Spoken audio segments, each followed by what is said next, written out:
সকাল থেকে এখনো পর্যন্ত 6টা মৃত্যুর খবর পাচ্ছি।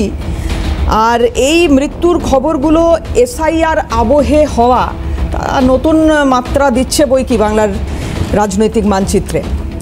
যাই হোক, হাল্লা বলে আজকে আমি দেবারতী রয়েছি আপনাদের সঙ্গে, এবং আজকে এই রাজনীতির কথা তো হবেই, মৃত্যু, দড়ি টানাটানি, এই সব কিছু নিয়ে কথা বলবো। কিন্তু তার আগে কিছু টেকনিক্যাল প্রশ্ন হয়তো মানুষ এখনও ভাবছেন বা বুঝতে পারছেন না বা বোঝার চেষ্টা করছেন কি হলে কি হতে পারে।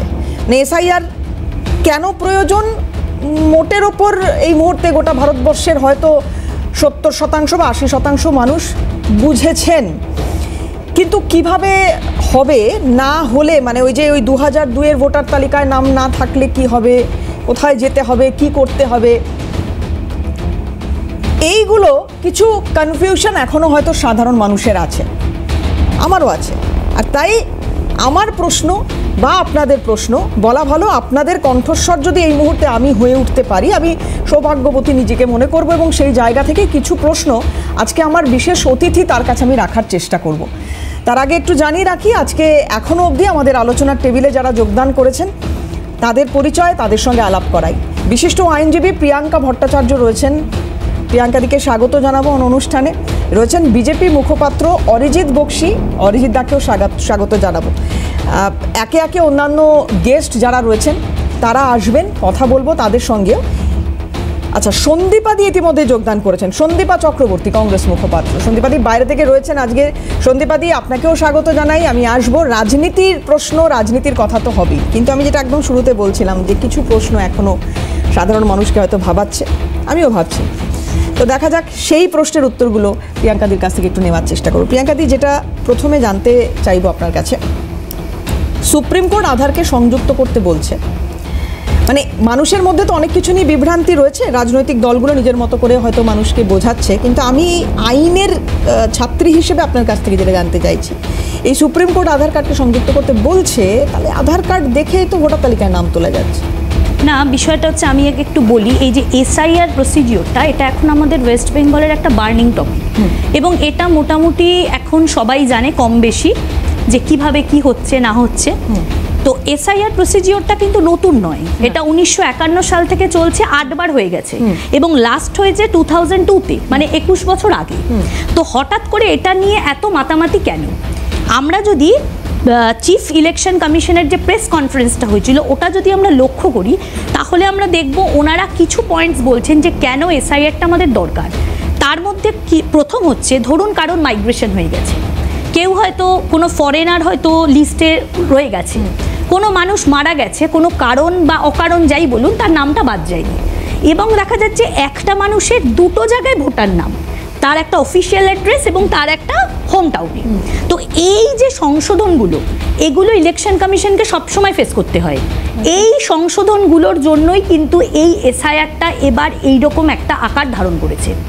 এবার আপনার যে প্রশ্ন, আধার কার্ড, শুনুন, আধার কার্ডটা হচ্ছে সবসময় একটা সাপোর্টিভ ডকুমেন্ট। আধার কার্ড কখনো যে আইডেন্টিফাইড যে ডকুমেন্টগুলো 11টা রয়েছে তার মধ্যে আধার কার্ড নয়। তার কারণ হচ্ছে, আমরা যদি সুপ্রিম কোর্টের ভেরি রিসেন্ট একটা কেস স্টাডি নিয়ে দেখি, অনারেবল সুপ্রিম কোর্টে আমাদের অনারেবল জাস্টিস সূর্যকান্ত এবং জয়মাল্য বাগচির বেঞ্চে হয়েছে, এবং সেখানে পরিষ্কার বলা হয়েছে যে Aadhaar card is a supportive document, এবং সেখানে representation of people act 1950 section 23 subsection 4 এটাকে উল্লেখ করা হয়েছে, এবং সেখানে পরিষ্কার বলা হয়েছে যে আধার কার্ড কারুর নাগরিকত্ব হতে পারে না।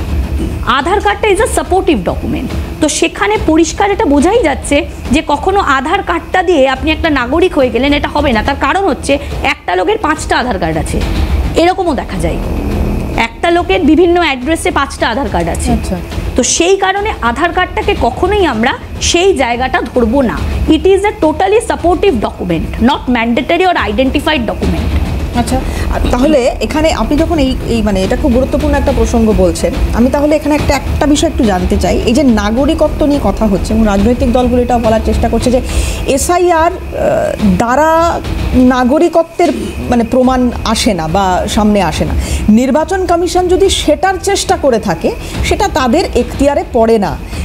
নাগরিকত্বের প্রমাণ দিতে গিয়ে এসআইআরকে সামনে আনা, এই প্রয়াস মানে এই প্রয়াসটা কি হচ্ছে আপনার কি মনে না, হচ্ছে? ব্যাপারটা হচ্ছে যে আমাদের যে নাগরিকত্ব, মানে আমাদের যদি আমরা সিএ এটা ধরে চলি, সিএ 2019 যেটা ইমপ্লিমেন্ট হয়েছিল 2024-এ, সেইটা যদি আমরা দেখি সেখানে কি বলা আছে যে বাংলাদেশ, পাকিস্তান এবং আফগানিস্তান, এই যে মুসলিম প্রধান 3টে কান্ট্রি, এখান থেকে হিন্দু, খ্রিস্টান, পার্সি, জৈন যারা আছে, মানে 6টা কমিউনিটি, তারা এখানে এসে নাগরিকত্ব নিচ্ছে বিফোর 31 ডিসেম্বর 2014। তারা ইন্ডিয়ান সিটিজেন। এবং আরও কি, তাদেরকে কি করতে হবে, এই যে নাগরিকত্বর জন্য তারা যে অ্যাপ্লিকেশন করছে তার 1 বছর তাদের থাকতে হবে এবং 14 বছরের মধ্যে 11 বছর। কিন্তু যেটা সিএ 2024-এর রুল অনুযায়ী ওটাকে 6 বছর করা হয়েছে।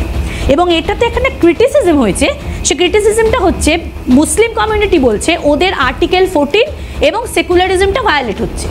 বাট যদি আমরা দেখতে যাই ওই কান্ট্রিগুলোই তো মুসলিম কান্ট্রি, তো ওদের তো ভায়োলেট হওয়ার কোনো ব্যাপারই নেই। তো এই নাগরিকত্ব মানে সিএএ এবং এই এসআইআর, এই টোটালটাই একটা আলাদা টপিক। এসআইআরটা হচ্ছে, আমরা যদি বাংলা কথায় বলি, সেটা হচ্ছে ভোটার লিস্টে নাম সংশোধন, যে কার নাম থাকবে কার নাম থাকবে না, এইটা একটা সংশোধন। কারণ আমাদের 2026-এ যে ভোট হবে, মানে এই যে লিস্টটার জন্য, এই 2025-এর লিস্টটাই তো বেস্টটা তো 2002, এটার সাথে সিএ এর কোনো কানেকশন নেই, এখনো অবধি নেই, পরবর্তীকালে হবে কিনা বোঝা যাচ্ছে। আচ্ছা, এবার ধরুন প্রাকৃতিক দুর্যোগ, দুর্ঘটনা, আরো তো অনেক কিছু হতে পারে, যে কারণে যে মানে যেগুলোতে ভারতের নাগরিক হয়তো তিনি, কিন্তু তার সেই নথিগুলো নেই, 2002-এর তালিকাতেও তার নাম নেই, এরকম হতে পারে কোনো প্রাকৃতিক দুর্যোগ হোক বা যে কোনো এই ধরনের ক্যালামিটি হোক বা যাই হোক, তাহলে তাকে কি করতে হবে? CA form fill up? শুনুন না, তাকে একদম প্রথম কথা হচ্ছে তিনি যেন জারি এটা হোক, তিনি যেন প্রথমে একেবারেই ভয় না পান। কারণ হচ্ছে এখানে বলা হয়েছে 4th November two 4th December আমাদের এই এসআইআর প্রসিডিওরটা চলবে। After 4th December, that is 9 December to 31 January, এই যে টাইমটা, এই লিটিগেশন কেসগুলো হ্যান্ডেল করবে বিএলওরা। এবং তাদেরকে প্রথমে আগে বিএলওদের কাছে কনফেস করতে হবে কেন তাদের নেই। আচ্ছা, বিএলওদেরকে সমস্তটা বলতে হবে, কারণ বিএলওদের ক্ষমতাটা, ডিসক্রিপশন পাওয়ারটা কিন্তু এখানে অনেকটা। বিএলওদের বলতে হবে যে কেন তাদের নেই, এবং তখন বিএলওরা চেষ্টা করবে কোনো প্রজেনির মাধ্যমে তাদের কিছু বার করা যায় কিনা। দেখা গেল সেটাও হলো না, তখন দেখতে হবে যে তারা যে এলাকায় থাকছে, পঞ্চায়েত হোক বা মিউনিসিপ্যালিটি এরিয়া হোক, সেখানে কোনো পঞ্চায়েত প্রধান বা কোনো মিউনিসিপ্যাল কাউন্সিলর, তারা কোনো রকম কোনো রেসিডেন্সিয়াল প্রুফ বা কোনো প্রজেনির কোনো রেসিডেন্সিয়াল প্রুফ দিতে পারে কিনা। কিছুই হলো না, তখন কি করা হবে, এই যে বিএলওর হচ্ছে অ্যাপিল হচ্ছে ডিইও। আচ্ছা, বিএলওর অ্যাপিল অথরিটি হচ্ছে ডিইও। আচ্ছা, সেই ডিইওর কাছে আমরা within 15 days under section 24 of representation of people act, যেদিন থেকে আমার রিজেকশন হলো, হয়তো বিএলওকে আমি স্যাটিসফাই করতে পারলাম না কোনো কিছুতে, আমি সেখানে অ্যাপিল করব। সেখানে গিয়ে এবার হলো আমি অ্যাপিলে আশানুরূপ ফল পেলাম, ওয়েল অ্যান্ড গুড। কিন্তু দেখা গেল কখনো অ্যাপিলেও আমি আশানুরূপ ফল পেলাম না, তখন আমি অনারেবল হাইকোর্টের কাছে যাব, আমি রিট ফাইল করব আন্ডার আর্টিকেল 226। কিন্তু আমি মানে একটা জিনিস সেখানে জিজ্ঞাসা না করে পারছি না, ধরুন কিছু লিটিগেশন এলো, আমি আদালতের দ্বারস্থ হলাম, বিষয়টা তো দীর্ঘায়িত হচ্ছে, আমাকে যদি একটা নির্দিষ্ট সময়ের মধ্যে নির্বাচন প্রক্রিয়া সম্পন্ন করতে হয়, তাহলে ওই একটা কেসও যদি আমার আটকে থাকে, আমি একাধিক কেস ছেড়ে দিলাম, একটা কেসও যদি আটকে থাকে, সেই মানুষটার ভোট দেওয়া নিয়ে শুনুন, আমি আপনাকে একটা কথা বলি, ইলেকশন কমিশন হচ্ছে একটা কনস্টিটিউশনাল বডি, একটা ভাস্ট পার্ট, এবং আমরা যদি আর্টিকেলের পার্ট 15-এ, কনস্টিটিউশনের পার্ট 15-এ আর্টিকেল 324 টু 329 দেখি, ওখানে ইলেকশন এবং এই ইলেকশন কমিশন সমস্ত বিবরণ রয়েছে। ইলেকশন কমিশনের একটা ফাংশনের মধ্যে পড়ে যদি কোনো ডিসকোয়ালিফাই ক্যান্ডিডেট থাকে তাকে কি করে কোয়ালিফাইড করা যায়। তারা কিন্তু সবসময় চাইবে এনি হাউ, তার জন্য যদি তাদের কোনো নতুন রুল জারি করতে হয় বা হোয়াট এভার কিছু করতে হয়, সে যাতে ভোটটা দিতে পারে, তার থেকে যাতে নাম না বেরোয়। এখন দেখা গেল সে অনুপ্রবেশকারী, তার কিছুই নেই, তখন তো তাকে কিছু ফেস করতেই হবে সিনপসিস। কিন্তু ইলেকশন কমিশন সবসময় চাইবে যাতে এই ভোটারের কোনো রকম কোনো অসুবিধা না হয়। ঠিক, এখানে একটা কথা বলে রাখি যে এসআইআর নিয়ে হাইকোর্টে একটি মামলা হয়েছে, এর আগেও আপনারা দেখেছেন জনস্বার্থ মামলা হয়েছিল। আর এবার যেটা কথা আপনাদের বলবো সেটা হচ্ছে সিএ আবেদনপত্র জমা দেওয়ার রসিদকে এসআইআর এর অনুমোদন করা হোক। সিএ এর বহু আবেদনকারী রয়েছেন, ওই আবেদনের রসিদ এসআইআরে গ্রহণযোগ্যতা না পেলে নাগরিকত্ব থেকে বঞ্চিত হবেন তারা। ভারপ্রাপ্ত প্রধান বিচারপতির দৃষ্টি আকর্ষণ একটি স্বেচ্ছাসেবী সংস্থা। সোমবার মামলার শুনানি এবং তারপরে কি হয় ডেফিনেটলি আমরা ওদিকে নজর রাখবো। একটা ব্রেক নেব এখানে দাঁড়িয়ে, খুব দ্রুত বিরতির পর ফিরে এসে অরিজিৎ দা এবং সন্দীপাদির কাছে যাওয়ার চেষ্টা করব। উত্তরবঙ্গের একটা খবর আপনাদের দিয়ে দিই, যদিও নতুন করে আজকে দিনভরই দেখিয়েছি, নতুন করে খুব বেশি সময় নিচ্ছি না, যে আজকে একটা গুরুত্বপূর্ণ বৈঠক ছিল জলপাইগুড়ি জেলা পরিষদ হলে। এই বৈঠকে deputy election commissioner Gyanesh Bharti উপস্থিত ছিলেন, রাজ্যের তরফ থেকে মুখ্য নির্বাচনী আধিকারিক তিনি উপস্থিত ছিলেন, ইআরওরা উপস্থিত ছিলেন। এবং সেই বৈঠকের পরে বেরিয়ে এসে দিব্যেন্দু দাস মুখ্য নির্বাচনী আধিকারিক তিনি কি বলেছেন আপনাদের শোনাবো, কিন্তু তার আগে একটা খুব গুরুত্বপূর্ণ বিষয়, এই যে মৃত্যুগুলো নিয়ে কথা বলা হচ্ছে, সেটা কি শুধুমাত্র রাজনীতির জন্য, রাজনীতি করার জন্য? কেন এই কথাগুলো বলছি, কারণ তৃণমূল কংগ্রেসের তরফ থেকে যে প্রতিক্রিয়াগুলো এসেছে বা বিজেপির তরফ থেকে যে প্রতিক্রিয়াগুলো এসেছে, বা এখানে সন্দীপাদি রয়েছেন তার দল এটাকে কিভাবে দেখছে আমি সেটাও জানার চেষ্টা করব। কিন্তু কথা তো হচ্ছে এটা নিয়ে, এবং পরিবারের তরফ থেকেও কিছু দাবি সামনে আসছে, যেখানে এই বিষয়টা প্রতিষ্ঠিত হচ্ছে যে হয় নাম নেই, না হলে কি করবেন বুঝতে পারছেন না, না হলে এখন এখানে থাকেন না, আগে যেখানে থাকতেন সেখানে রয়ে গিয়েছে সেই সমস্ত নথি, কি করবেন বুঝতে পারছেন না, ফলে আতঙ্কে আত্মঘাতী। বিষয়টা কি সত্যি তাই? দেখাবো আপনাদের, এই সংক্রান্ত একটা রিয়াকশন রয়েছে, কিন্তু তার আগে যে কথা বলছিলাম, দিব্যেন্দু দাস তার একটা প্রতিক্রিয়া রয়েছে, দেখুন। এখানে পারফরমেন্স রিভিউ করতে, সেটা রিভিউ করেছেন এবং commission is satisfied with West Bengal performance. আজকে কি হলো? আজকে কারা কারা রিভিউ হলো সমস্ত নতুন কোনো ব্যবস্থা আপনারা নিয়েছেন? ছিটমহল বাসিন্দাদের কথা কি ভাবছেন? সমস্ত নিউ টাউনের মাঠপাড়ায় আমাদের প্রতিনিধি রেশমি দাস তিনি পৌঁছে গেছিলেন। এবার এই মাঠপাড়া এলাকায় একাধিক মানে নিউ টাউনের গগনচুম্বী আবাসন, ঠিক তার পেছনে বস্তি, এবং এই বস্তি কিভাবে গড়ে উঠলো, কতদিন ধরে গড়ে উঠলো, কারা রয়েছেন এই বস্তিতে, যখন আমরা গেলাম এই খবর সংগ্রহ করতে, ওখানে গিয়ে কথা বলছি আর আমাদের চক্ষু চড়ক গাছ। আমরা বুঝতে পারছি না কিভাবে এই ঘটনা ঘটছে, কিভাবে সম্ভব। দিনের পর দিন যাদের সঙ্গে রেশমি কথা বলছেন তারা কোথা থেকে এসেছেন কোনো স্পষ্ট উত্তর দিতে পারছেন না, বুম সরিয়ে দিচ্ছেন, ঘরের ভেতরে ঢুকে প্রশ্ন করছি বলছেন বেরিয়ে যান। কি অভিজ্ঞতা হয়েছে রেশমি, দেখুন। ভোটার কার্ড আছে? না। আপনার বয়স কত? আপনার বয়স কত? আমার দিদিরা বলছে ওদের কাছে শোনেন না। আপনার বয়স কত? আপনার বয়স কত? আপনার বয়স কত বলুন? আছে 19 বছর। হ্যাঁ 19 বছর। 19 বছর। কেন এসেছেন বাংলাদেশ থেকে? ক্যামেরাটা নিচে নামান না। বাংলাদেশ থেকে কেন এসেছেন? বাংলাদেশে নিয়ে যাক, আমরা কাজ কাম করে খাই। আগে তো বললেন বাংলাদেশ থেকে 19 বছর হয়েছে এসেছেন। হ্যাঁ অরিজিৎ দা, দেখুন, একটা খুব ভালো প্রশ্ন দিয়ে শুরু করেছিলেন, আমি সেই প্রশ্নটা একটু ফেরত যাব, যে ইলেকশন কমিশন এসআইআর এর ইমপ্লিমেন্ট করার সময় নাগরিকত্ব যাচাই করতে পারে কি পারে না। তো তার আগে আমি এই যে আপনার যে লাস্ট যে বাইকটা, আমি সেটার ব্যাপারে দুটো কথা বলি। দেখুন, নিউ টাউনের আমি জানি না আপনারা কোন কোন জায়গা কভার করেছেন, তবে আপনারা বিভিন্ন জায়গা দেখাচ্ছেন, গত 2-3 দিন ধরে দেখাচ্ছেন, বিভিন্ন চ্যানেলই দেখাচ্ছেন। আপনারা যদি স্পেসিফিক্যালি নিউ টাউনের আটঘরা, ঘুনি, আমি নামগুলো ধরে ধরে বলছি, আটঘরা, ঘুনি, কদমপুকুর, রেকজুয়ানি, এই এরিয়াটা যদি আপনি সার্ভে করেন, আর যদি আজ থেকে 6 মাস আগে সেখানে কোনো আপনাদের প্রতিবেদক গিয়ে থাকে, আমি বলছি এটা যেন জমিন আসমান তফাৎ। আজকে আপনি ওখানে গেলে দেখবেন হয় যে ঝুপড়িগুলো ছিল সেগুলো ডেজার্টেড, তারা সেখান থেকে কোথা থেকে এসেছিল এবং কোথায় চলে গেছে, সেই কোনো একটা সিনেমায় সেই এটা বলেছিল না, কাহা সে আতে হ্যায় ইয়ে লোক, এটা অদ্ভুত কোনো একটা মুভিতে আমি দেখেছিলাম, মানে একদম যেন সেটা পশ্চিমবঙ্গের বুকে তার একটা রিপিট টেলিকাস্ট দেখতে পাচ্ছি, যে এরা কোথা থেকে এসেছিল আর এসআইআর হচ্ছে শুনে কোথায় চলে গেল। এর উত্তর আমার মনে হয় কেউ না জানলেও মমতা ব্যানার্জি, অভিষেক ব্যানার্জি নিশ্চয়ই জানেন, কারণ ওনারাই প্রথম থেকে এসআইআরটা বাতিল করার জন্য ভোকাল ছিলেন, এবং দিনে দিনে যত দিন গড়াচ্ছে তত পরিষ্কার হচ্ছে যে কাদের সেফগার্ড করার জন্য, কাদের বসিয়ে রাখার জন্য তারা এসআইআর এর বিরোধিতা করছিলেন। দেখুন, এই এসআইআর এর জন্য কিন্তু এসআইআরকে কিন্তু মতুয়া সম্প্রদায়, বনগাঁ, বাগদার বিস্তীর্ণ অঞ্চলের, তার সাথে ওপেন ক্যামেরায় ছিটমহলের যারা অধিবাসী রয়েছে তারাও বলেছেন যে আমরা দুহাত তুলে এসআইআরকে স্বাগত জানাচ্ছি, কারণ এই এসআইআর আমাদের অস্তিত্বকে ফিরিয়ে দিচ্ছে। কোট আনকোট এই কথা তারা ইউজ করেছে যে এসআইআর আমাদের অস্তিত্বকে ফিরিয়ে দিচ্ছে। ছিটমহলের মানুষ এখান থেকে বিএলওদের ফিরিয়ে দিচ্ছেন, সরি ছিটমহলের মানুষ তো বিএলওদের ফিরিয়ে দিচ্ছেন, বলছেন আমরা আপনাদের সঙ্গে সহযোগিতা করতে পারবো না।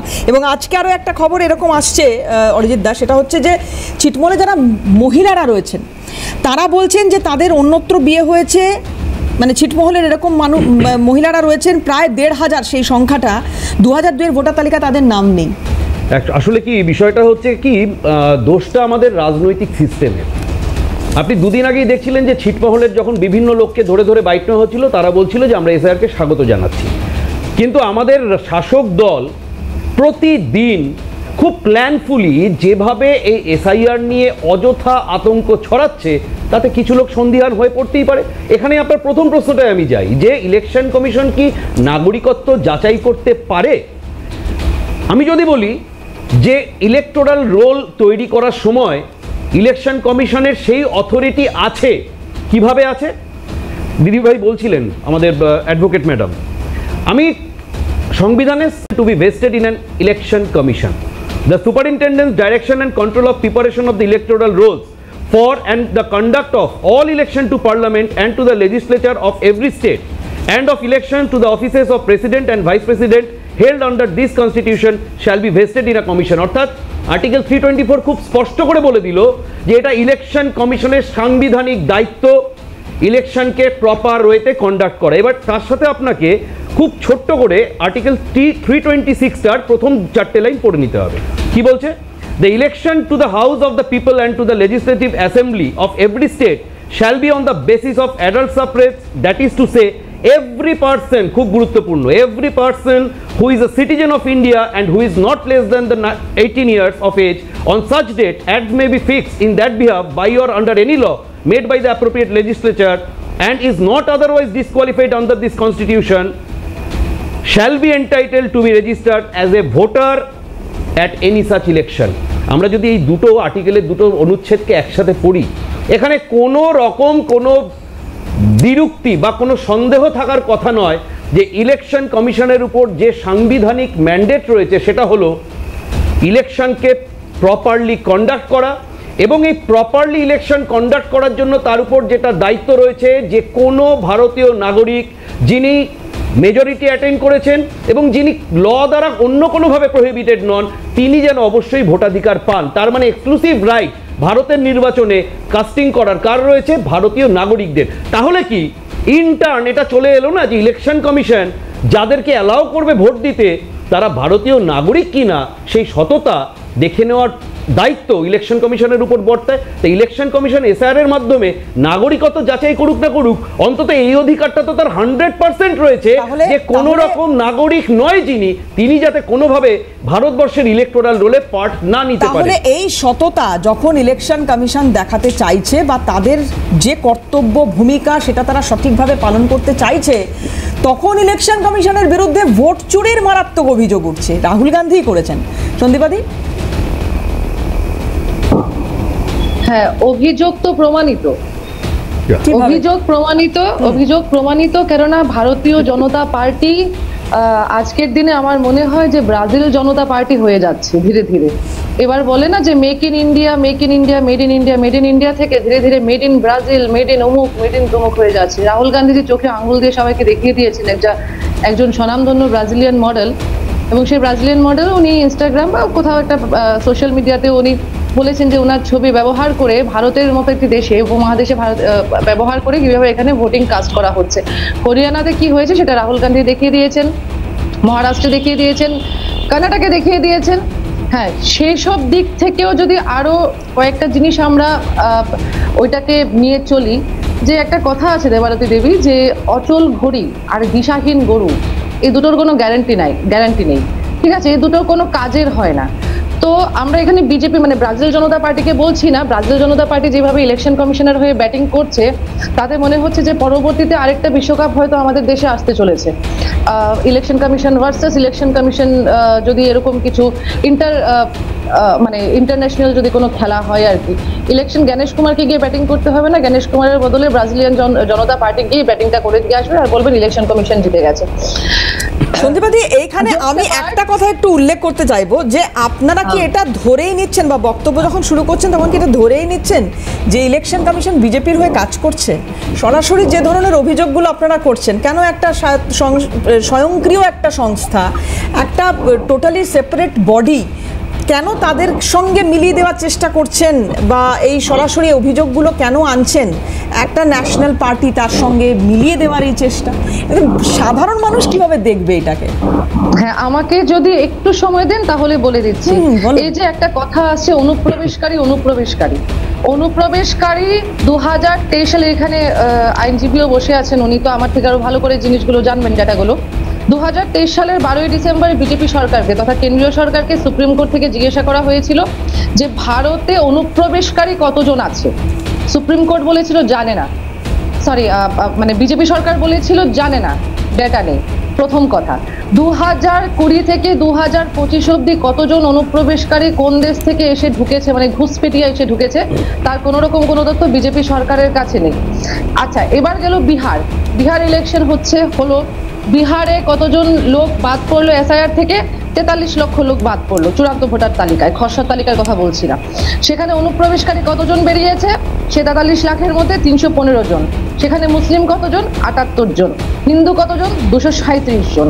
আচ্ছা, তো সেখানে ঘুষপেটিয়ার যে কথাটা বলা হয়, অনুপ্রবেশকারীর যে কথাটা বলা হয়, আপনি আইনজীবী মহাশয় এখানে আছেন, আইনজীবী মহাশয় আপনি আমাকে একটা উদাহরণ দিয়ে দিন, ভারতের কোনো একটা এরকম পুলিশ স্টেশনে একটা রোহিঙ্গার বিরুদ্ধে একটা এফআইআর করা হয়েছে? একটা রোহিঙ্গার বিরুদ্ধে, আপনি আমাকে এই তথ্যটা কাইন্ডলি দিয়ে দেবেন। আর দ্বিতীয় কথা হচ্ছে যে আসাম এনআরসি হয়েছে, আসাম এনআরসিতে ওয়েস্ট বেঙ্গলের অনেক মানুষদের নাম বাদ পড়েছে, যারা প্রথমে ওয়েস্ট বেঙ্গলে থাকতো, পশ্চিমবাংলায় থাকতো, তারপর আসামে গিয়ে থাকা শুরু করেছে, সেখানকার ভোটার লিস্টে নাম উঠিয়েছে। যখন আসামে এনআরসি হচ্ছে আমরা দেখেছি 19 লক্ষ লোক বাদ পড়েছে, তার মধ্যে 12 লক্ষ হিন্দু, 5 লক্ষ মুসলিম, বাকি যে 2 লক্ষ আছে সেগুলোর মধ্যে কোনো অন্যান্য জাতির, অন্যান্য কমিউনিটির, অন্যান্য কিছুর হতে পারে। মজার ব্যাপার হচ্ছে দেবারতী দেবী, আসাম সরকার কিন্তু দায়িত্ব নিয়ে ওই নথিগুলো যারা ওয়েস্ট বেঙ্গলের লোক ছিল তাদের নথিগুলো কিন্তু ওয়েস্ট বেঙ্গল গভর্নমেন্টকে পাঠিয়েছিল আসাম সরকার। ওয়েস্ট বেঙ্গল গভর্নমেন্ট থেকে রিকুইজিশনের জন্য ওয়েস্ট বেঙ্গল গভর্নমেন্ট থেকে সেই নথিগুলো ঠিক করে যাচাই করা হয়নি, সেজন্য এই হারে এতগুলো লোকের নাম বাদ পড়েছে। আপনি যখন সন্দীপাদি কথাগুলো বলছেন, আপনি মানে 1985 15ই আগস্ট, 1985 15ই আগস্ট যখন রাজীব গান্ধী অসম চুক্তিটা সই করলেন, তো তারপরে তারপরে এই কথাগুলো বলার জায়গাটা থাকছে কতটা সন্দীপাদি? না, কেন থাকবে না? আসাম অ্যাকর্ড নিয়ে আর নতুন করে বলছি না, কারণ প্রত্যেকটা এপিসোডে এটা নিয়ে কথা হচ্ছে, কিন্তু আমি এক্সপেক্ট করেছিলাম আপনার কাছ থেকে যে যখন এইটা সরাসরি রাজীব গান্ধী এই চুক্তিটা করছেন প্রফুল্ল মহন্ত এবং ভৃগু ফুকনদের সঙ্গে, তো তখন এটা এক্সপেক্টেড যে এটা নিয়ে আর আলাদা করে কথা হবে না। যাই হোক, ঠিক আছে, আমি এটা নিয়ে কথা বলতেই পারি। আমি আসবো দিদি, আসবো একটা খুব শার্প, আমাকে ব্রেক নিতে হবে, আমি ডেফিনেটলি এই জায়গাটায় আসবো দিদি। একটা ব্রেক নিই, খুব দ্রুত বিরতির পর ফিরে আসি। কিছুক্ষণ আগে অরিজিৎ দা একটা কথা বলছিলেন, অভিষেক বন্দ্যোপাধ্যায়, মমতা বন্দ্যোপাধ্যায় ইত্যাদি, এবং কাদের বাঁচানোর চেষ্টা করছেন, কিন্তু অভিষেক বন্দ্যোপাধ্যায় এই দিন 3-4 আগে খুব গুরুত্বপূর্ণ একটা কথা বলেছেন। অভিযোগ উঠবেই, তারপরেও হয়তো অভিযোগ উঠবে, কিন্তু অভিষেক বন্দ্যোপাধ্যায়ের ওই কথাটাকে খণ্ডন করার মতো কি যুক্তি অরিজিৎ দা দেবেন সেটাও একটু দেখাবো আপনাদের। খুব দ্রুত ফিরছি বিরতির পর অভিষেক বন্দ্যোপাধ্যায়ের ওই বক্তব্য নিয়ে। और अगर आपका एसआईआर करने का लक्ष्य और उद्देश्य घुसपैठिया को चुन के निकालना ही है, तो बांग्लादेश और म्यांमार के साथ 8 प्रदेश ऐसा है जो बॉर्डर शेयर कर रहे हैं। म्यांमार और बांग्लादेश के साथ नागालैंड बॉर्डर शेयर कर रहे हैं, मिजोरम बॉर्डर शेयर कर रहे हैं, मणिपुर बॉर्डर शेयर कर रहे हैं, उधर अरुणाचल ऊपर में है, मेघालय है, त्रिपुरा है, असम है और बंगाल है। बंगाल को छोड़ के बाकी जो 8 प्रदेश है बंगाल को छोड़ के बाकी जो 8 प्रदेश है वो 8 प्रदेश में एक भी प्रदेश में एसआईआर नहीं होगा। অরিজিৎ দা খুব সংক্ষেপে একটু উত্তর নেব আপনার। বাকি জায়গায় বাকি 8টা জায়গার কথা উনি বলছেন, 8টা রাজ্যের কথা, এসআইআর হচ্ছে না। খোকাবাবু যায় লাল জুতো পায়। এখন সমস্যা হচ্ছে এই খোকাবাবুর এই লাল জুতো পরে হাঁটাহাঁটিতে আমাদের রয়েছে প্রবলেম। এমন এমন কথা বলে তার যে কী উত্তর দেবো বুঝতে পাই না মাঝে মধ্যে। সহজ যদি এক কথায় উত্তর হয় সেটা হচ্ছে ডেমোগ্রাফি।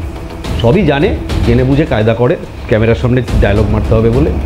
তো ওনার জানার জন্য বলে দিই, ওনাকে লিঙ্কটা পাঠিয়ে দেবেন আপনাদের প্রোগ্রামে। যে রাজ্যগুলোর কথা উনি বলছিলেন এটা ঠিক, তারা বাংলাদেশের সাথে বর্ডার শেয়ার করে, সেটা নিয়ে কোনো সন্দেহ নেই। কিন্তু ডেমোগ্রাফিক্যালি এই যে আমরা বাংলাদেশ অনুপ্রবেশকারী যাদের কথা বলছি বা রোহিঙ্গাদের কথা বলছি, মূলত তারা পশ্চিমবঙ্গের বিভিন্ন অংশের উত্তর থেকে শুরু করে দক্ষিণ পর্যন্ত আপনি দেখবেন যে আমাদের তো একটা ডেমোগ্রাফিক্যাল ভ্যারিয়েশনস রয়েছে। পশ্চিমবঙ্গের জনগোষ্ঠীর মধ্যে এসে মিশে যাওয়া, একটা নিজের ভিন্নতাটাকে ঢেকে ফেলা, এটা পশ্চিমবঙ্গে খুব সহজ, যেটা ওই জাতীয় অঞ্চলগুলোতে সম্ভব নয়।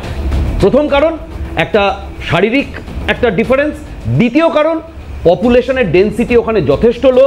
আপনি মনে করুন যে আপনি মেঘালয়ের একটা গ্রাম, সেখানে বর্ডার পেরিয়ে এসে হঠাৎ করে 20টা লোক এসে ঝুপড়ি বানিয়ে থাকা শুরু করলো, যদি সেখানকার সরকার সাপোর্ট না দেয় আইডেন্টিফাই করতে ক মিনিট লাগবে। পশ্চিমবঙ্গেও আইডেন্টিফাই করা যেত। আমি একটা বিপজ্জনক পরিস্থিতির কথা বলি। আমাদের সম্মানীয় রাজ্য সভাপতি শ্রমিক দা 2-3 বার এটা মিডিয়াতে বলেছেন যে আপনার পাশে সল্টলেকে SINP Saha institute of nuclear physics, যেখানে যেটা আমরা জানি খুব বাইরে থেকে ইয়েতে যেখানে পারমাণবিক গবেষণা হয়, এতটাই সেন্সিটিভ জায়গা, তার পশ্চিম দেওয়ালের গায়ে ঝুপড়ি করে দিনের পর দিন এই ধরনের লোক কাহা সে আতে হ্যাঁ সেই উত্তর না দিতে পারা লোকজন ওখানে বসতি স্থাপন করেছিল এবং অবলীলায় বিগত 4 বছর কাটিয়ে গেছে। সল্টলেকবাসীরা বারে বারে কমপ্লেন করেছে বিভিন্ন জায়গায় যে এরা কারা, এদেরকে আইডেন্টিফাই করে ওঠাবার ব্যবস্থা করুন, কেউ কানে নেয়নি।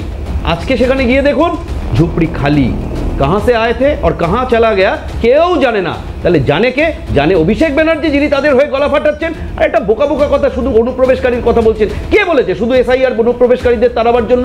আমরা তো বারে বারে বলছি, এই প্রথম 3 দিনের একটা ব্রিফ একটা সার্ভেতে ইলেকশন কমিশন অলমোস্ট আইডেন্টিফাই করেছে পশ্চিমবঙ্গে 2021-2024 ইলেকটোরাল রোলে প্রায় 1.25 কোটির কাছে শুধু ডেড ভোটারের সংখ্যা আছে।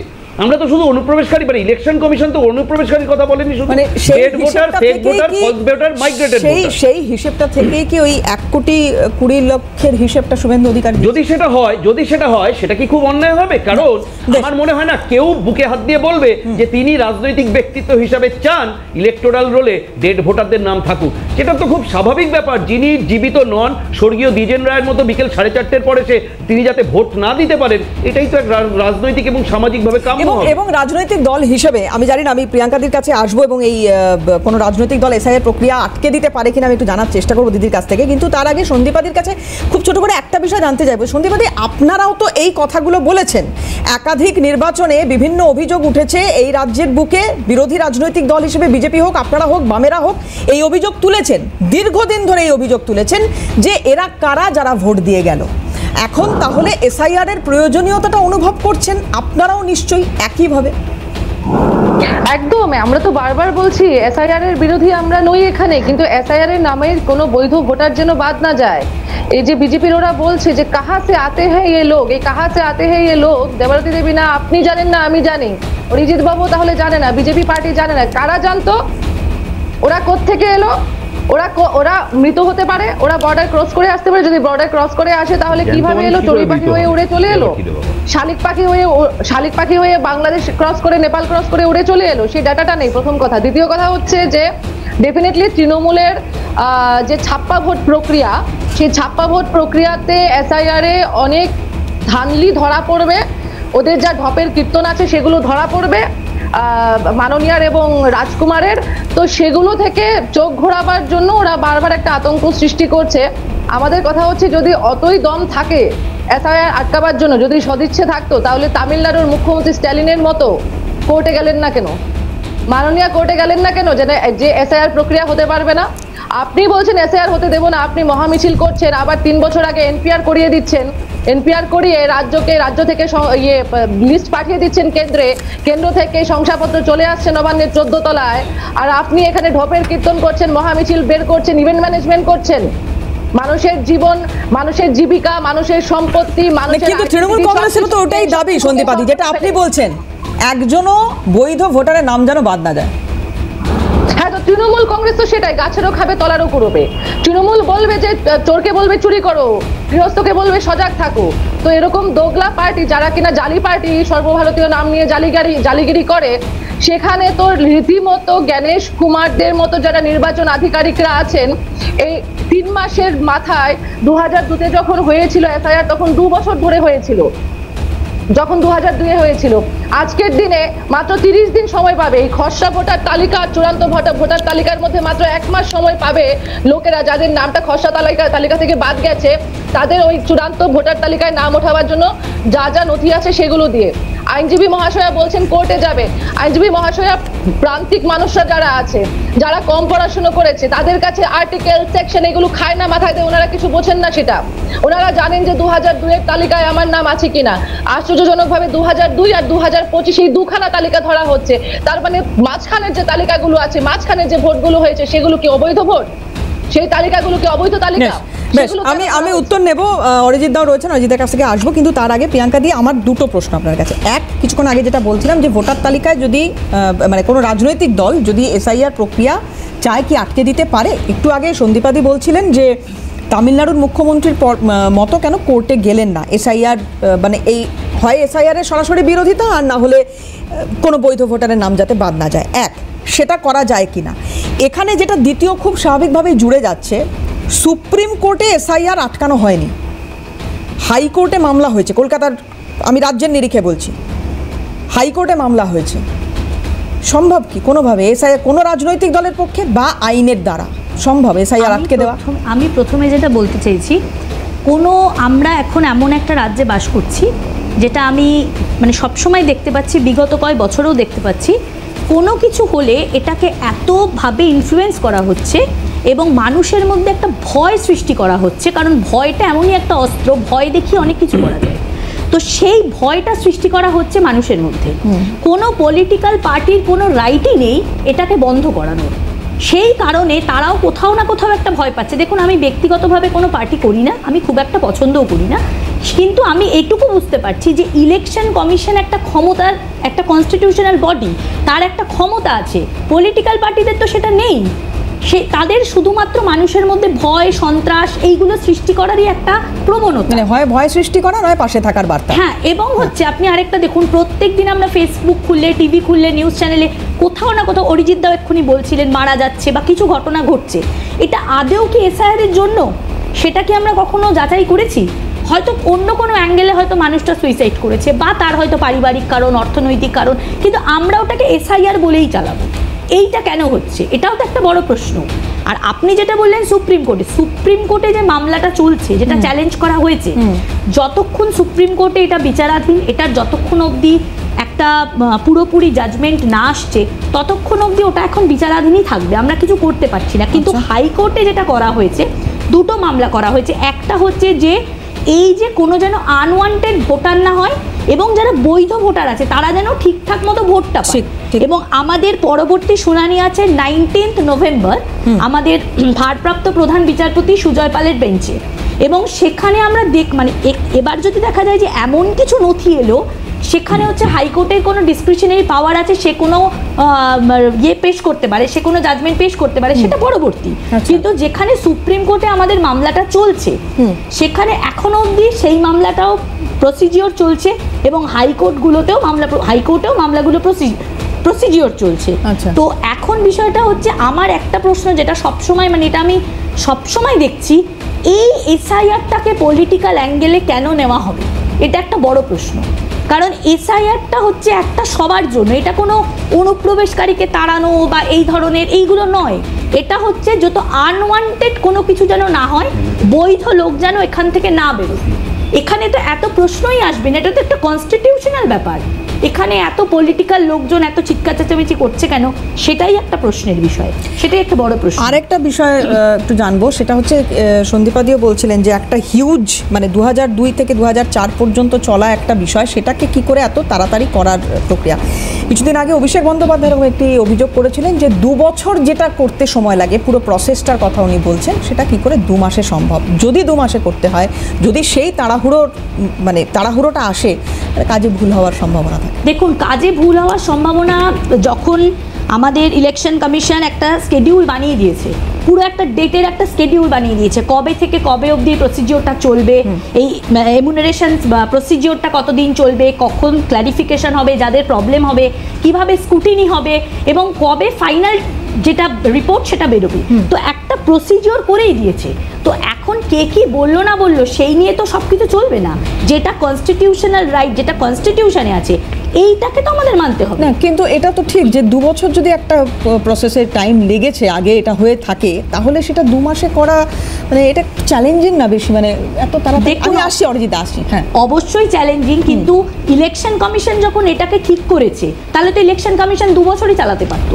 তারা তো কিছু একটা ভাবনা চিন্তা করিয়ে, এবং এই জায়গা থেকে কি তাহলে প্রিয়াঙ্কা দিয়ে এই যে অভিযোগটা উঠছে বা এই প্রশ্নটা বিরোধীরা করছেন যে কেন এখন? দেখুন, আমি আপনাকে একটা কথা বললাম, পশ্চিমবঙ্গে এখন এমনই অবস্থা, সবকিছু নিয়েই বিরোধিতা হয় এবং সবকিছু নিয়ে। এটা কিন্তু পশ্চিমবঙ্গের নিরিখে আমি বলছি না, আমি গোটা দেশের কথাই বলছি। কারণ রাহুল গান্ধীও 2 দিন আগে যে অভিযোগটা করলেন যে এই সময়ে কেন, এটা আলাদা কথা যে এখন অভিযোগগুলোই আপনারা করছেন কেন, মানে কবে কোথায় কি হয়েছে সেই অভিযোগগুলো আপনারা এখন করছেন কেন, সেটা যেমন একটা কথা। কিন্তু এটাও তো ঠিক যে এই সময় কেন, এতদিন তো সময় পাওয়া, সেটা ইলেকশন কমিশন যেভাবে ঠিক করেছে সেভাবেই হবে। আচ্ছা, সেটা তো সেখানেই ঠিক করা হয়েছে। আচ্ছা, এখানে তো কোনো ইনফ্লুয়েন্স নেই কারণ, এটা তো ওইভাবেই ঠিক করা হয়েছে, সেটা সেভাবেই হবে। কিন্তু তারপরেও রাজনীতি হচ্ছে, এটা নিয়ে একটা অভিযোগ উঠছে। শশী পাঁজা তিনি আজকে একটি প্রেস কনফারেন্স করেছেন এবং সেখানে মৃত্যু নিয়ে কথা বলেছেন। পাল্টা সুকান্ত মজুমদার, তারও বক্তব্য শোনাবো আপনাদের, কিন্তু আরেকটা বিরতির সময় হয়ে গিয়েছে। খুব দ্রুত ফিরছি, বিরতির পর সঙ্গে থাকুন। নাগরিক সগৌরবে থাকতেন, আজকে আমাদের মধ্যে নেই বলাকালীন আরো 3-4টে মৃত্যুর খবর আসছে। এসআইআর এর জন্য আতঙ্কে, ভয়েতে, সব তথ্য থাকা সত্ত্বেও তাদের মধ্যে যে ভয় সঞ্চার করেছে ভারতীয় জনতা পার্টি ইলেকশন কমিশনের নির্দেশ, তারপরে এই দায়িত্বটা কে নেবে? একটা ভয়, ভীতি, প্যানিক সঞ্চার। আমরা তো মাঠে ময়দানে থাকি, যারা তৈরি করেছেন এই ভয়টা তারা মাঠে ময়দানে থাকে না। আমরা তো দেখছি যে কত মানুষ ভয় পেয়েছে। 13-14টা মৃত্যুর দায়িত্ব কে নেবে? তৃণমূলকে বলুন পোস্টমর্টম করতে, পোস্টমর্টম করে ডাক্তারদেরকে বলুন ওকে লিখে দিতে এসআইআর আতঙ্কে মারা গেছে। তৃণমূলকে বলুন পোস্টমর্টম করতে, পোস্টমর্টম করে ডাক্তারদেরকে বলুন ওকে লিখে দিতে এসআইআর আতঙ্কে মারা গেছে। সন্দীপ বোধহয় কিছু বলতে চাইছিলেন? হ্যাঁ, শুনতে পাচ্ছেন? হ্যাঁ হ্যাঁ। আচ্ছা, তো তাহলে প্রোগ্রামের শেষে, দিনের শেষে মোদ্দা কথা এসে দাঁড়ালো যে আইনজীবী মহাশয়াকে আমি কোট করে বলছি, উনি বলছেন যে 2 বছরের একটি প্রক্রিয়াকে, অতি লম্বা প্রক্রিয়াকে 2 মাসে 3 মাসের মধ্যে সুইচ করে নিয়ে আসলো ইলেকশন কমিশন। কেননা ইলেকশন কমিশনের কাছে, ইলেকশন কমিশন বর্তমানে মোদির জামানায় যথেষ্ট ইকুইপ। আমি যদি সেটা ধরেও নেই তাহলে আবার আরেক দিকে তিনি বলছেন যে 1 মাসের খসড়া তালিকা এবং চূড়ান্ত ভোটার তালিকার মধ্যে যে 1 মাসের ব্যবধানটা আছে, ধরুন শুভেন্দু অধিকারী বলছেন যে 1 কোটি মানুষ বাদ পড়বেন, মমতা বালা দেবী বলছেন 1.5 কোটি মানুষ বাদ পড়বেন। আমরা অবৈধ ভোটার, মৃত ভোটার সবকিছু বাদ দিয়েও যদি আমরা ধরি যে 5 লাখ, 1.5 কোটি বা 1 কোটির মধ্যে থেকে 5 লাখ বৈধ ভোটারের নামও যদি বাদ পড়ে, কোনো একটা ধরুন ডকুমেন্ট দিতে পারলো না, কিছু না কিছু প্রবলেম হলো, তো 1 মাসের মধ্যে নাম ওঠাতে পারবে। তার মানে হাইকোর্টে যাবেন ওনারা, একটা প্রান্তিক মানুষ হাইকোর্টে যাবেন, বা যারা শহরে থাকেন হাইকোর্টে যাবেন। আইনজীবী নিয়োগ করতে হবে, সেটা আলাদা ব্যাপার, ছেড়ে দিন। তার মানে আইনজীবী মহাশয়া সেটার গ্যারান্টি দিচ্ছেন যে সেই 1 মাসের মধ্যে কোর্ট থেকে সেই রিলিফটা সেই প্রান্তিক মানুষটা পাবে যে তার নামটা ওই 1 মাসের মধ্যে চূড়ান্ত ভোটার তালিকায় উঠে গেছে। যদি সেটা না হয় তাহলে ওনার কথার মধ্যে কন্ট্রাডিক্টরি আছে। তাহলে যদি কোনো মানুষের প্রবলেম হয় তাহলে আইনজীবী মহাশয় ডেফিনেটলি আপনি সেই প্রান্তিক মানুষদের সাহায্য করবেন, সেই ভোটার তালিকায় যেন নাম ওঠে, তাদের হয়ে কেস লড়ার জন্য হাইকোর্টে। প্রথম কথা। দ্বিতীয় কথা হচ্ছে যে বারবার একটা কথা বলা হচ্ছে আপনারা ঝুপড়ি দেখালেন, আমরাও তো বলছি গুলশান কলোনি গড়ে উঠেছে, কিন্তু আমাদের প্রবলেমটা একটা জায়গায়, প্রবলেমটা হচ্ছে ওই মানুষগুলো গরু না, যে এরকম ভাবে যেভাবে অনুব্রত মণ্ডলের গরু পাচার করে, আবার ট্রান্সলেটার পাওয়া যায় না, তো সেজন্য অনুব্রত মণ্ডলকে ছেড়ে দিতে হয়। কিন্তু সেই মানুষগুলো তো পায়ে হেঁটে এসছে, কোনো না কোনো ভাবে ভিন দেশ থেকে আমাদের দেশে এসে ঢুকেছে। তাহলে যারা এসে ঢুকেছে, যদি কেউ ভিসা নিয়ে এসেও ঢোকে, তাহলে ওই ভিসার একটা তারিখ থাকে, একটা ডিউ ডেট থাকে, তারপরে ভিন দেশের কোনো মানুষ আমাদের দেশে থাকতে পারে না, তাদেরকে ফেরত পাঠাবার দায়িত্ব আমাদের দেশের ফরেন মিনিস্ট্রি এবং স্বরাষ্ট্র মন্ত্রকের। তাহলে কেন আজ অবধি 2020 থেকে 2025 অবধি সেরকম অবৈধ ভোটার, যাদেরকে যেমন লাভলি খাতুনদের মতো, যাদেরকে তৃণমূল কংগ্রেস প্রশাসনিক স্তরে অবধি নিয়ে গেছে, সেই রকম মানুষদেরকে আজ অবধি একটা এরকম অবৈধ মানুষকে, অনুপ্রবেশকারীকে ডিটেক্ট কেন করতে পারলো না, কেন করতে পারছে না আমাদের কেন্দ্রের সরকার? এটার দায়িত্ব হোম মিনিস্ট্রির, এটার দায়িত্ব ফরেন মিনিস্ট্রির, কেন করতে পারছে না? তাহলে আমরা কি ধরে নেব সেখানে? তাহলে ধরে নেব যে বিজেপি নিজেই চাইছে না যারা অনুপ্রবেশকারী তারা এই দেশ থেকে তাদেরকে ডিপোর্ট করা হোক, ডিটেক্ট এন্ড ডিপোর্ট, এই দুটোর উপর জোর দেওয়া হয়নি বলে। এবং অরিজিৎ বাবু যে কথাটা বারবার বলছেন, কোর্ট করলেন আর্টিকেল 326, 324, এখানে কোথাও সেই ওয়ার্ডসটা লেখা নেই যে ইলেকশন কমিশনের দায়িত্ব নাগরিকত্ব দেওয়া, যেই দায়িত্বটা হোম মিনিস্ট্রির। তার মানে হোম মিনিস্ট্রি কাজটা এতদিন তাহলে সন্দীপদি একটু উত্তরটা নিয়ে নি অরিজিৎদার কাছ থেকে। পারেনি বলে সমস্যাটা হচ্ছে হয়ে গেছে একটু উত্তরটা নিয়ে নি সন্দীপদি, একটু উত্তরটা নিয়ে নি। তাহলে অনেকগুলো প্রশ্ন, না উনি থামবেন না, অনেকগুলো প্রশ্ন করেছেন। তোমার প্রধানমন্ত্রী, তোমার স্বরাষ্ট্রমন্ত্রী, আমারও প্রধানমন্ত্রী, স্বরাষ্ট্রমন্ত্রী, তারা ওনারা করতে পারেননি। তাহলে একটু উত্তরটা শেখর ওখানে উত্তরটা তাহলে একটু নিয়ে নি দিদি। উত্তরটা কি গ্যারাকল একেই বলে। মানে কংগ্রেসের হয়েছে এখন কুল রাখি না শ্যাম রাখি। বিজেপির দিকে তাকিয়ে বলছে এসআইআর খারাপ, তৃণমূলের দিকে তাকিয়ে বলছে এসআইআর। কি যে বলতে চাইছে অ্যাকচুয়ালি মাথা, মানে যুবরাজ তিনি তো তিনি গতবারই বলেছিলেন যে বিরোধীদের দায় নেই গণতন্ত্র রক্ষা করা। একটু শুনে নি প্লিজ দিদি, একটু শুনে নি দিদি। আমাদের পারবেন না, কারণ বাইরে বলতে পারেন না, এখানেই একমাত্র স্কোপ। দিন না সুযোগ, কি আছে। যাই হোক, যেটা বলছিলাম বলি, সেটা হচ্ছে যে ওই উনি পরিসংখ্যান বলছিলেন, বিহারের ভোটার সংখ্যা ছিল 8 কোটি, আর নাম মানুষ নয়, নাম বাদ গেছে 43 লক্ষ। কত পার্সেন্টেজ হয় জানেন? উনি হিসাবটা করেননি, 0.05%। এবার কাজের কথাটা হলো, এই যে উনি এত বড় বড় কথা এতক্ষণ ধরে ওখানে বলছিলেন না, যেগুলো বাইরে বলার সুযোগ পান না, মানুষ শোনে না বলে, বিহারের নির্বাচনে ওনার দল থেকে বুথ লেভেল এজেন্ট BLA 2 দেওয়া হয়েছিল 17,549 জন। খুব ভালো কথা।